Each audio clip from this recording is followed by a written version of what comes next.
would have been. Where did you dig up that old fossil? Going to Toshi Station to pick up some power converters. That's no move. We're all fine here now, thank you. How are you? Welcome to the Star Wars Nerds Podcast. I'm Dan Dadabonker. And I'm Kenton Larson. And Kenton, we had two very interesting pieces of media events this week. We had the 5th episode of Star Wars Acolyte. Of course, we'll get to that in a second.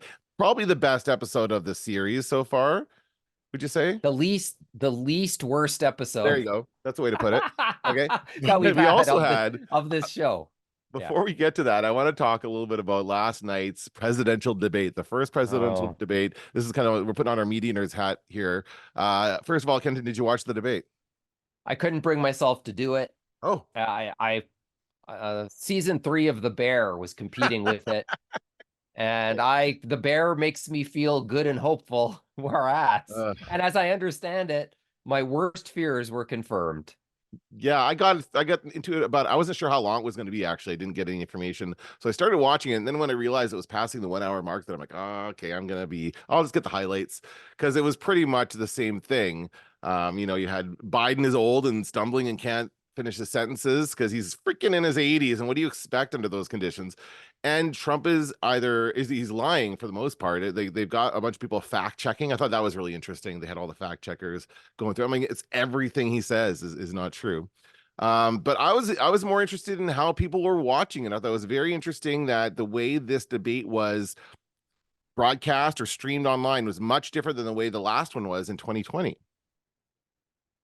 In what sense? Well, they had everybody had it on YouTube. I went on YouTube to see who had. I thought maybe one person, maybe CBC will have it or somebody. Because last time I remember doing this, and there was not very many American networks that were streaming on YouTube. They were all still trying to point us to their cable packages and that kind of stuff. And really, there wasn't a big push, I don't think, to get people streaming. But this one, I believe, was streaming all across every platform. I mean, I was watching it on YouTube. I'm sure it was on TikTok and Instagram and any platform that has a video streaming capability. I'm sure it was streaming on. I actually saw somebody on TikTok who basically just had their phone pointed at their laptop that was showing the debate, and then they had their own little commentary going and their own little thing. And it was really interesting to see that happening. But I can't find any information. I was looking around this morning for it and couldn't find any articles about the numbers and how many people watched it, because I think it was so scattered. They're having a hard time getting a handle on how many people actually watch this thing. But it has to be a lot. It's one thing to watch it live. It's another thing to watch the clips after the fact. And I think that's the other thing. So you're right. It's very fragmented. So I don't know if there was ever going to be an accurate count. I mean, Nielsen is in the best place to be able to do it. But once again, we know that their online measurement is the worst part of what Nielsen does. Yeah. So maybe there might be some combination of stuff. We'll probably see. The Hollywood Reporter usually puts it all together, and it's probably already up now that I'm thinking about it. I think it's thr.com/ratings. All right, let me just check. I think I think that's usually where you can go, and it's usually 24 hours. So it may or may not be there right now. They're giving it a... Yeah, because I'm just going to check, see, just because I'd like to know. But again, how can they know? How can they know? Well, they have a sample audience that downloads their app on their phone and etc. And then they conduct research across, there's 15 or 20 different methods that Nielsen uses. I teach a class on it, but it takes an hour to go through all of the different ways that Nielsen measures stuff. But even as recently as early this year, they said we need to be better at measuring online. They tweeted that or something. They were at some conference. They haven't done anything about it. You'd think they would want to be good at measuring this. Well, they're the name in television, but only traditional television. And as things change, they sort of need to be on top of it. If they want to, keep their lock on it, then that's what they're going to want to do. So is there anything there yet? No, I don't see anything. No, it usually does ultimately appear there. All right. Well, if I can find a link to it in the show notes, but I just curious. And yeah, so that you're right though, but maybe not a lot of people are watching. Maybe people are, I'll wait and see the clips. I'll wait to see what people decide to talk about. What people were talking about mostly was that Biden seemed really old. That he couldn't, he trailed off, he lost his train of thought. He kind of answered in weird ways, and kind of didn't really get to the point as he could have, especially on like issues like abortion, which is like one of his big kind of issues that he defends. And then Trump just straight up lied. Like everything he said was not true. And that was just his, and then so he would blather on for a bit, and then Biden goes, "That's a bunch of malarkey."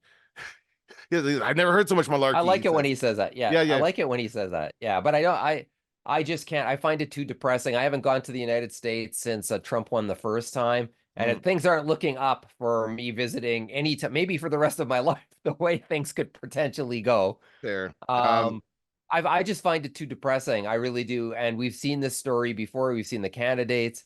We've seen the media playing its role, the American news media.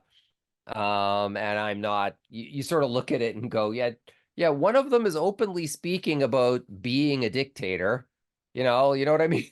like that kind of gets lost in the shuffle. So I think I'm checked out. I'm checked out. Let's see. We'll see what happens. Okay. At the election, but I'm checked out. I just don't. I don't have the stomach for it a second time. I put so much energy into it the first time and effort, and as Canadians, there's nothing you can really do. You can tweet things or whatever. You can you can be on the side of the angels, but it doesn't really matter in the end. In the end, you don't have a vote. Biden's performance was so poor that people are calling for him to step aside and for them to run another candidate instead of Biden. Do you think that might happen?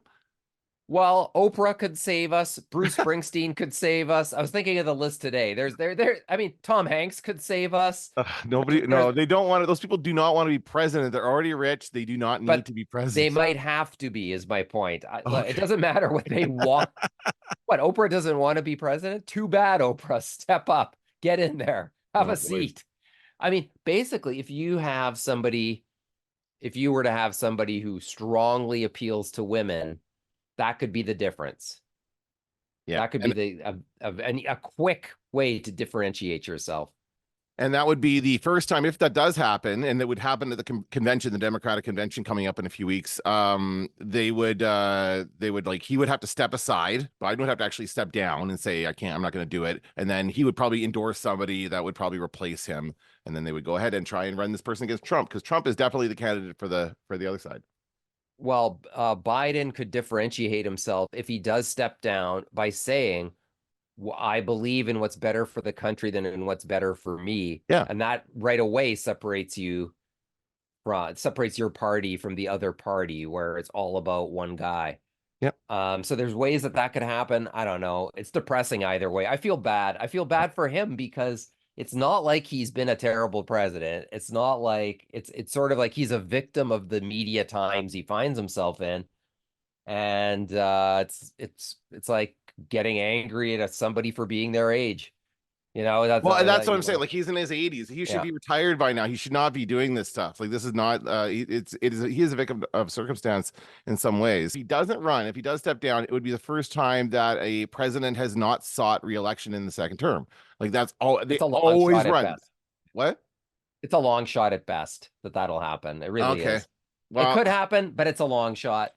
So, we're talking next November is the election. When you think of it that way, where it's close.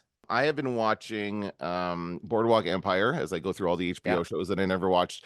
And that one is about the first season is very much about politics, about the American election, 1920 election, I think it is. And they're trying to, it's about women are getting the vote. This is the first election where women actually voted, and that was a big deal. And it's interesting how in that setting, they are not sure who the candidate is going to be until the actual convention. Like, they're still at the convention putting candidates' names out there. And that's what it's like here too in Canada, right? Like, when they go to choose a leader, we don't elect our actual leaders in the same way, but when the party chooses the leader, they do it at a convention. They don't like choose way ahead of time as they seem to have done in this case, right? But if your party is already in power, it takes greater forces to stop that person from running again. Yeah, because they've already won once, right? Yeah, right. Yeah, right. It's up to that person. That's the tradition of it. So I think it would have to be up to Biden to make that decision. Or the other. Well, they're worried about Kennedy splitting the vote. People might go with the Kennedy guy, Ah, with the worm in his brain. I mean, we've seen that happen before with Ralph Nader. Yeah, yeah. And But what's his name too? Remember he's not Ralph Nader. Ross Perot, remember him? Right? The Yeah. third party candidate. Like there have been third party candidates in the past that have certainly made a difference, but nobody's won. Anyway, I feel like we're getting off the rails here. Well, we're on Speaking the of rails for media politics, nerds. We're off the rails for Star Wars nerds. yeah, I have no idea how to Yeah. transition into this. We had the fifth Sure, episode. what do you mean? What do you mean? There's an evil guy who wants. Oh yeah, okay. Yeah, there is a parallel there. So let's go from one evil Sith to another Right. evil Sith. In Star Wars Acolyte, episode 5 had dropped this week, and I've read a little bit online about it. Overall, it seems that people liked it. It had the most action, maybe the most eventful episode so far as the actual story of things happening. But was it good enough to kind of save what came before it, or how are we feeling about the series right now, I guess is my question. We'll do our overview at the beginning as we normally do, a quick one. Okay, well, it is always fun to see people battling with lightsabers in Star Wars. It's always fun. I always lose myself in it, even in the Phantom Menace, like in which, most people don't like the beginning of that, but the ending is pretty darn good. And I lost myself in the episode as it unfolded, but I still think when push comes to shove, no amount of flash and excitement can kind of bury the fact that we haven't set up these characters properly, and that as soon as the fighting and the action's over, maybe we're back to Degrassi Junior High again in terms of the dialogue and maybe some of those things. So it's a qualified success, I would say. How about you? Yeah, I would agree. I just think that, it's like Degrassi Junior High if we came back and, Snake and Wheels were dead. And I don't know. It was like there were some characters that got killed off in this episode that I was starting to really like. And I thought we were going to build them into, like, we still have 3 more episodes. Some other stuff could have happened. But this guy just comes in and just slaughters all of them. Everybody who we thought was relevant is not, as it turns out. Although Bazil survived, right? Did Bazil survive? Bazil did survive. Okay, there you go. So your favorite character. He's running around in the background, and I was well. The reveal was no reveal because it was the most obvious suspect. Okay, and I'm still confused about what the show thinks we think, and what it thinks it is. That to me is the biggest question mark. Who is this show for? Because it just veers wildly back and forth. I'm not sure if I was supposed, like, they waited to show us the face, and I was not stunned when they showed it to us. How about you? No, not at all. It was pretty much everybody predicted who this Sith Lord, and he did say he was Sith, is or was. It was the guy from The Good Place, and I know who you're talking about now because I've seen an episode since the last time we talked. So very different character, but a very good actor.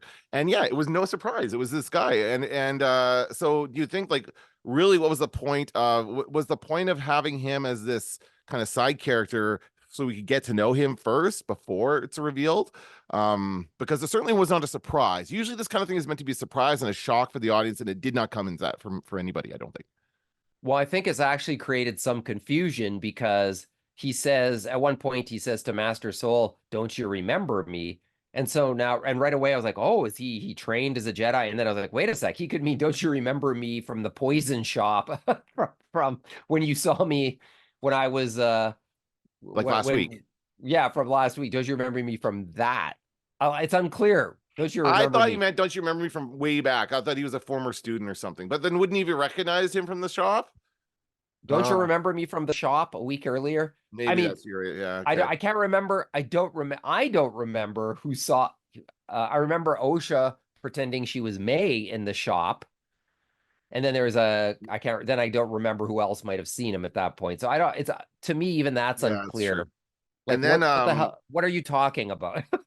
But you were right. We also had May pretending to be Osha in this episode. She cuts her hair off with the lightsaber, which is going to leave burnt ends or something. Like, there should be some kind of noticeable difference there.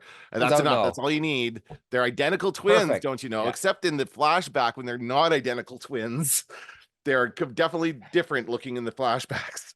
Right? It's 2 different people. So I think the lightsaber haircut was the last thing we needed to see. Though I thought in a fight that could be a comical thing that could happen in a lightsaber fight, which is whatever, somebody ducks and gets their hair cut off or something. That, hey, save that for a lightsaber fight. That could be funny or interesting or something new that we haven't seen in a lightsaber fight.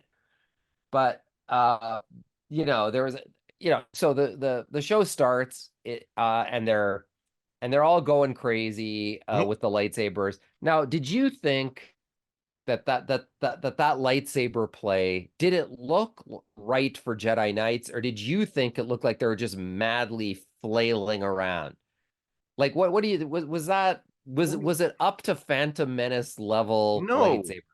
Because it was weird the way they I thought it was very weird the way they showed it to us, because we wake up, it's basically like, oh, she gets knocked out and pushed off to the side, so we see it from her perspective where she wakes up and she's like, oh, what's going on, and she hears, like, we hear it going on and what's going on, but we don't ever see it very clearly. We don't ever see any of the fighting clearly except for maybe later on, but it's just like they're in the forward. It kind of reminded me of like in the Rise, or in beginning of the Force Awakens, when they're fighting, Kylo Ren and Rey are fighting in the forest, which is a really good scene, but this was not that, right? This is just a very confusing scene. And yeah, it did not look coordinated like we've seen in the past. And I have to say, those big lightsabers are pretty clunky. They look really clunky when they're trying to swing them around. Did you also notice, I watched it a second time, the lightsaber fight, and it made more sense the second time, but I didn't realize the first time that his armor shuts off the lightsabers. Yeah, like, I didn't either. So I no idea. It's hard to see it when it happened. It was so quick. It's actually something from the legends. It's something called cortosis. Are you aware of cortosis? Right. Okay, you know. Well, I am now. I didn't know. I had no idea what this was, and I think there's been 1,000 articles about it. It's like such an obscure thing, and I don't know, like somebody obviously liked it on the writing staff and thought it'd be cool, and probably thought people, like, there's a handful. I know a guy, one of my friends on TikTok, Brian Patrick Stoyle, knew it was cortosis, and he did this cool video about it, but I had no idea, and I didn't understand that that's what was happening in the moment. Like, it's like they better have an explanation about it in the show, right? They can't just assume that we don't know, or that they're we know not going what it to. is. You don't think they're going to explain it? No, I think they're. And then he also says at one point, if I take my mask off, I'm going to let you into my mind. And so it also can protect your mind from being explored by a Jedi. It's like a Magneto helmet. Magneto.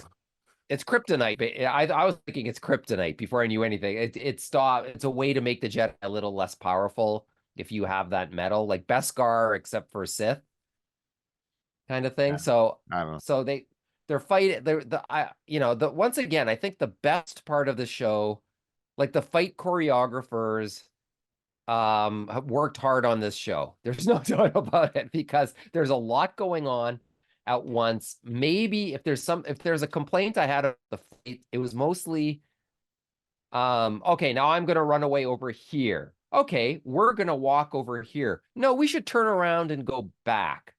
Well, don't make me apprehend you. Okay, I'll go back with you. Like, that's the other thing. The previous week, a lightsaber attracted the bugs. This week, lightsabers don't attract the bugs. Only a flashlight attracts the bugs. You have to stick in his backpack or whatever. Yeah. And I thought that was supposed to be the death of that character. I honestly thought that was it for him. I'm like, oh, he gets carried off by bugs and he's dead? Is that what we're meant to think here? Like, I know that he comes... Yeah. But in that moment, I'm like, that's the stupidest death ever. Well, I thought it should have been a bigger swarm. Yeah. First of all, like, I mean, this is a guy who's killing 10 Jedi. He's beating 10 Jedi. So then 4 bugs show up and they lift him into the sky, and you kind of go, okay, I don't know. I get, like, what's happening here? Like, last week we saw Master Soul kill one of those bugs with no problem because the bug flew right into the lightsaber. So this week it's like, no, they're way harder to fight than you think. And then four a handful carry him away. And then what did they do? Like, they just tried to chew him while they were flying. I don't understand any of it. I was very surprised to see him again when he came back. I'm like, oh, okay. I guess that was not that hard for him. No, I don't think it was that hard. And then we have Anjeki fighting May. But once again, May was ready to turn herself into the Jedi. So that fight, that was confusing. It was a good fight. Once again, get lost in the moment. Oh, me too. Me too. I'm sorry that that character is gone too. I even thought Yord had some potential. They snapped his neck and threw him off to the side. Is this the most violent Star Wars show? I feel like Well, we've seen more on-screen deaths than we've ever seen before in Star Wars. it's what we said last week. It's a weird combination of when certain characters are talking, it seems like it's almost like a CW teen show. But then when they're fighting, it swings wildly in the other direction, like the dead Wookiee the previous week that looked like it was out of seven.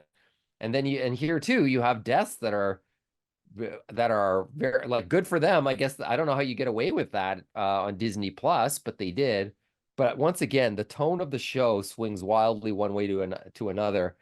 And when I watch it, and it's not without its enjoyable parts of the show, but I still got to wonder, who do they think this is for? I'm confused because Yeah. it doesn't. It's just a little. It's still a little messy, even though this episode brought a little more focus to the show. I think it's still a little sloppy when things slow down. And I mean, we got some answers to some questions, but there's still some other questions Yeah. that I have, like what's going on? Like, what is the significance of these twins? I was realizing that Osha like doesn't seem to be very good with the Force at all, right? We haven't really seen her use the Force very much. May is good with the Force, but she really just throws knives around and stuff. Like she hasn't ever done anything major with it. We got some healing. We had some Force healing in this episode, didn't we? Yeah. What happened? That was something. That was Kamir Yeah. at the end of the episode because I think once again we don't know. Okay, so Soul walks away with May thinking I like Soul would instantaneously know And I that think this is not the same. Yeah, I And I think think that he they showed does. us that. I think he knows, and I think Yeah. like in that moment he looked at her, and I think he knew who it was, but he did not give away Yeah. that he knew. I don't know why. I don't know why I he wouldn't also say. I also think little Basil is walking behind them and he's sniffing. Oh, he smells the And difference for sure. but I was like, are we expecting like there's no way Soul doesn't know. So we don't need Basil to go, I smell a difference because Soul already should know there's a difference. Because they did. I know that they made that very clear with Soul. Like I saw it. I thought. Yeah. I mean, I don't know. I just you know that he would feel with the Force that it would be somebody different, right? That's Yeah. what makes me say, why the hell would she even try it?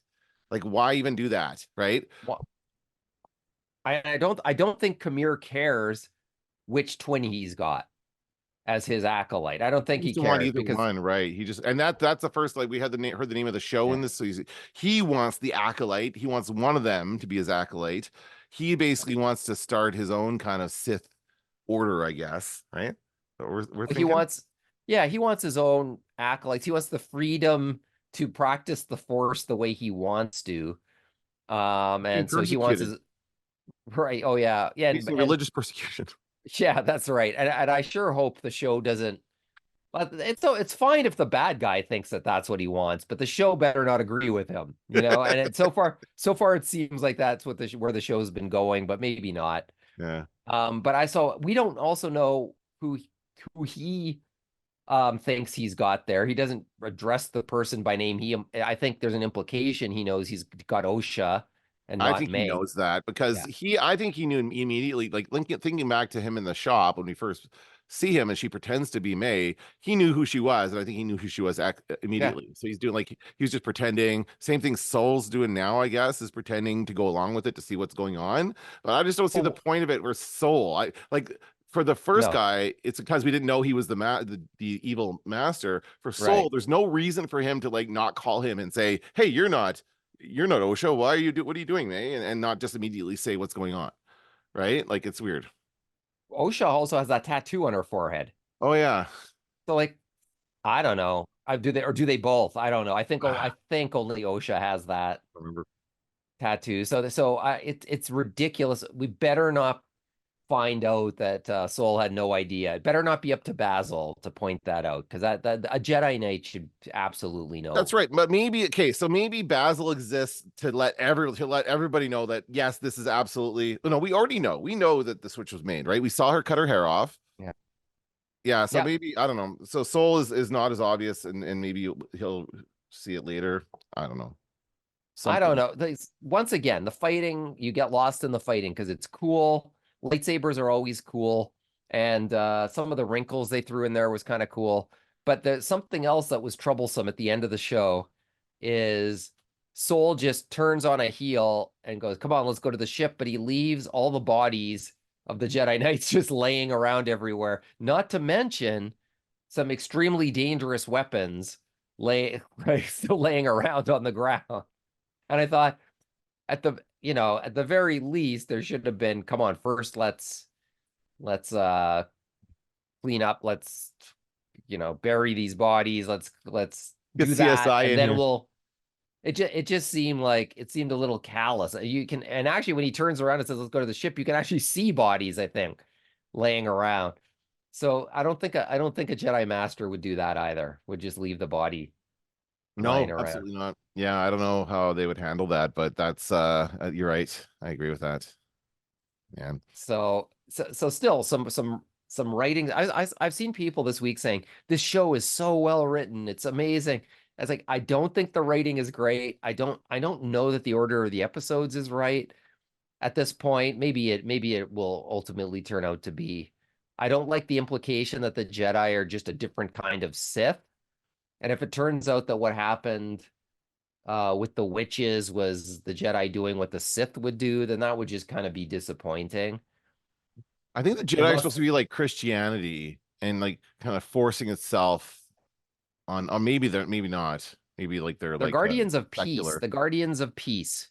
But Right? it is a religion, though, right? Like they do talk about it being a religion, the Force and the Jedi Order being a religion.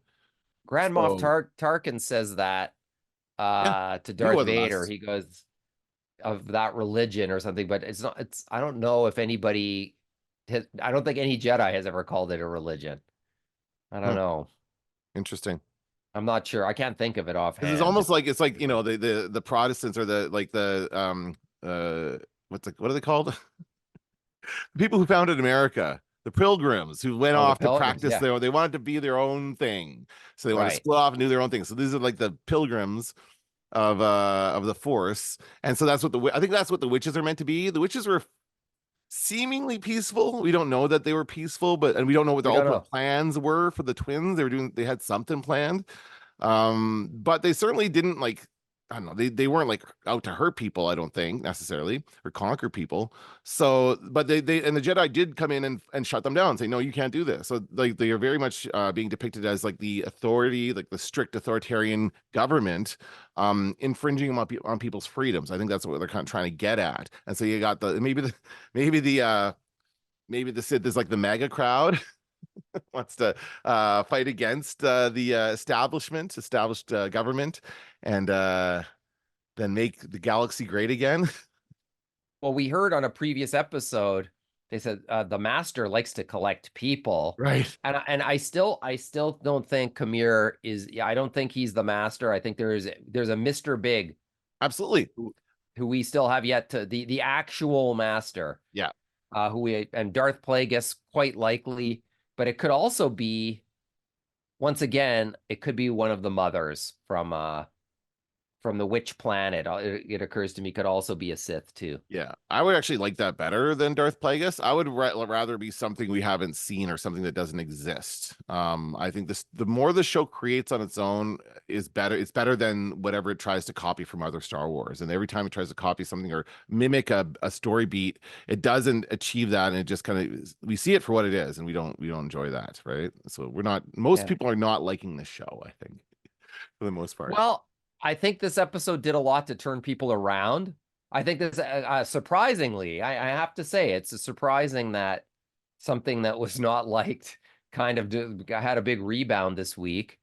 And that's good. That's good for Star Wars. I still don't have confidence in where the show is going. I think that to me is the worrisome part, because we still have, what, 3 episodes? Yep. So we know the parts that we haven't seen yet that were in the trailer include there's a space chase of some sort, like that. There's that shot of the ship scraping against the rings of a planet or something like that. Okay. So we haven't seen that. I think there's still a flashback we need to see. Yeah, for sure. And because I actually think there's a couple shots of it in the trailer as well. Like, because I know Kelnaka has a scene with his arm out and a saber, unless they've cut it from the show. Right. But there's a scene in the trailer just for a second where you can see him, so that's got to be a flashback.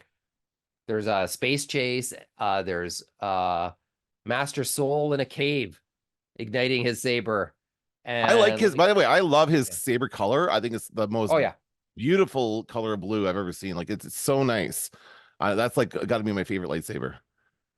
Well, he's still my favorite guy on the show, and I hope they don't pull a switcheroo. He's the evil master. He Oh better not. no, please not. No, no, no. No. Please don't do that. But what I would But love for it to be, just to go on a Yeah. side for a sec, I love for it to be some sort of evil group of like really rich people who like are paying to watch this all, some sort of reality show, like in Squid Game. Get it? Yeah. That was like the worst That- part of Squid Game. Was the that rich could people. be. That wouldn't surprise me if they, at the end of the show, they all walked out onto a set where all the writers were sitting, and they killed them with their lightsabers. Well, they got all meta for She-Hulk, so they could do it again for Star Wars. We'll see what happens. Like, if there's 3 more episodes, I think we can wrap up whatever the Osha and May storyline is. We can wrap that up pretty quickly, I think, probably in an episode. And I hope we have 2 episodes of pushing things forward, but we still have to have 1 episode of flashback. Probably that might be the next one. Now that I think about it. I think it's got to be, because we still have to see the other sides of the story, right? So Yeah, that might be the next episode. Have you noticed the thing about the titles of the episodes? The kind of contrasting. There's like light and dark. I think this was dark. Yeah. The other one was light. No, And there's night like and day, I think. night and day, whatever. And they're like, Yeah. there's these. They're doing something with the Yeah. titles of it, and there's 3 more, and they're going to be titled in a certain way as well. I'm not sure how it's relevant to the rest of the show, but just thought it was interesting. I thought night and day should have been 1 episode. Probably. They're walking through the forest and all that stuff, plus the stuff that was this episode would have been a pretty good hour, I think. Oh yeah, and it would have blended. Like we cut right in the middle of the fight, so we could have just been. Yeah. You know what I mean? Like it would have been good for like 1 episode for sure. And I can't help but think, what if that were the first episode of the series? You know, like flash you're back just, from there. yes, you're plunged right into it. I don't know. When it's all over, we'll have that talk about what's the best order to show this, because I'm not convinced that the order they're giving this to us in is the right order at this point. Yeah, I agree. And it's interesting that happens these days, given that how much thought should be going into that kind of thing, because it certainly happened a lot in the past where it happened a lot in the 80s and 90s where episodes of TV shows were aired in different orders just because they thought it would be more interesting for that audience on that night, like all kinds of weird reasons, really. But yeah, for that to happen now, it seems strange to me. Yeah, I still also, one other thing, I still also don't like the characters of Osha and May, played by the same actor, being sort of the focal point of this show. I think there might have been another way to do that, because I think the Sith Lord wasn't a bad way to take this. I just think some of the stuff with the younger actors in it just wasn't as compelling as the stuff with the folks with the rich backstory, like Master Soul and that kind of thing. Mm-hmm. So I'm a little shaky on that at this point as well. But we'll see. We'll see how that plays out too. We have to see Osha use her like space repair skills in some way. Like that to me was like the best part of the show, was when she was out on the front, that first episode when she's out on the spaceship fixing stuff, and like that's her skill set. We've established that she's good at that kind of thing. We haven't really seen her do much to save the day or anything, but I think she's got to, like, in some moment she's got to help fix something. She's got to be like R2-D2 and save the day so that they can get away from something. Her droid almost got killed, right? But he's okay, I think. Basil picked him up at the end. Basil got him. Yeah, okay. He found a little flashlight on the ground. Basil finds everything. It's kind of interesting. He would be a good secret weapon, actually, because nobody sees him. Even the Sith Lord didn't turn around to go, what's going on? Like, yeah. He's in the same shot, I think. Yeah. And Basil's just like creeping around, picking stuff up. And yeah, I love that. Basil, to me, is one of the best new characters. I could watch Bazil, the TV show, with just him sneaking around everywhere. A qualified success, I would say, of this week's episode. Even though we're poking holes in it, I think it was better than the other episodes. Yeah, I'm very disappointed that they killed off all these side characters that I mean, I don't know. Like, it makes me not want to care about any of these characters in future shows, that kind of thing, right? You kind of hope that, because there were some side characters in Andor that I really liked. Oh And yeah. I wish that, like, that's what makes these shows good. Like, we need more than just a couple of people at the top. We need a nice, that's what makes Star Wars interesting too, is it's like people around the characters, around the main characters, an interesting setting for them, an interesting landscape for them to be in. And we're just not getting that with this show. When people die, it raises the stakes, but first you have to be invested in the characters. And I don't think care about them.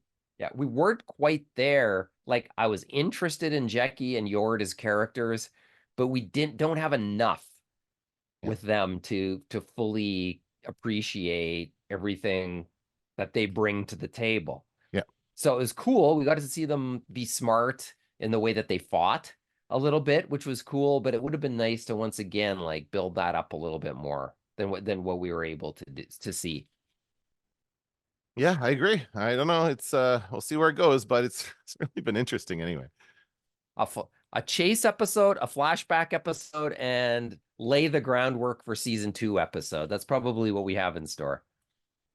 Yeah, but really, do you think they're going to be doing a season 2 after this? Like, I feel like probably. I'd say one more season. Well, Ahsoka got another season, and really? I think, oh yeah, they're doing a second season of Ahsoka. If they do a second one of Ahsoka, my guess is they'll do another one of this. That doesn't mean they're going to do it. Like, they've announced stuff and backed down on it before, right? So we don't really know what's coming next. What's coming next? Mandalorian season 4? No, a Skeleton Crew probably. Okay. That's going to be a kids show, so get ready. People are going to hate it. Anyway, I don't know. We'll see what happens. All right. Anything else? No, we're down to a minute on our Zoom. Oh, we better look at that. I better wrap things up. All right, that's going to do it for this episode of the Star Wars Nerds. I'm Dan Vedabunker. I'm Kenton Larson. Don't let the Force hit you on the ass.